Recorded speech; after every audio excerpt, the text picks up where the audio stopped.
आम। आम एक प्रकार का रसीला फल होता है। इसे भारत में फलों का राजा भी बोलते हैं। इसकी मूल प्रजाति को भारतीय आम कहते हैं, जिसका वैज्ञानिक नाम मेंगीफेरा इंडिका है। आमों की प्रजाति को मेंगीफेरा कहा जाता है। इस फल की प्रजाति पहले केवल भारतीय उपमहाद्वीप में मिलती थी, इसके बाद धीरे धीरे अन्य देशों में फैलने लगी। इसका सबसे अधिक उत्पादन भारत में होता है। यह भारत, पाकिस्तान और फिलीपींस में राष्ट्रीय फल माना जाता है और बांग्लादेश में इसके पेड़ को राष्ट्रीय पेड़ का दर्जा प्राप्त है। भारतीय उपमहाद्वीप में कई हजार वर्ष पूर्व आम के बारे में लोगों को पता चल गया था और उसकी खेती की जाती थी। 4वीं से 5वीं शताब्दी पूर्व ही यह एशिया के दक्षिण पूर्व तक पहुंच गया। 10वीं शताब्दी तक पूर्वी अफ्रीका में भी इसकी खेती शुरू हो गई। 14वीं शताब्दी में यह ब्राजील, बरमूडा, वेस्ट इंडीज और मेक्सिको तक पहुंच गया। संस्कृत भाषा में इसे आम्र कहा जाता है। इसी से हिंदी, मराठी, बंगाली, मैथिली आदि भाषाओं में इसका नाम आम पड़ गया।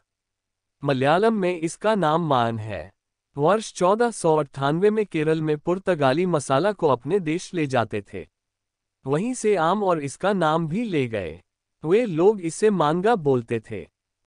यूरोपीय भाषाओं में इसका नाम 1510 में पहली बार इटली भाषा में लिया गया।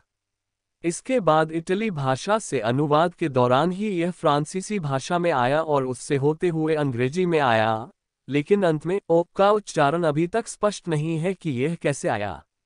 अतः यह कहा जा सकता है कि इन सभी भाषाओं ने मलयालम भाषा से इस शब्द को लिया। दुनिया का 41% आम का उत्पादन भारत करता है। भारत के अलावा चीन और थाईलैंड इसके सबसे बड़े उत्पादक हैं। आम संशोधन केंद्र भारत में उत्तर प्रदेश के लखनऊ और महाराष्ट्र के वेंगुर्ला में है।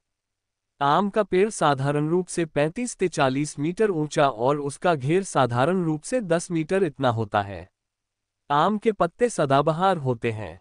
पत्ते डंगाल पर एक के बाद एक आते हैं। आम के पत्ते 15 से 35 सेंटीमीटर लंबे तो 6 से 16 सेंटीमीटर चौड़े होते हैं। सबसे बड़े आम उत्पादक देशों की सारणी 2019 तक इस प्रकार है।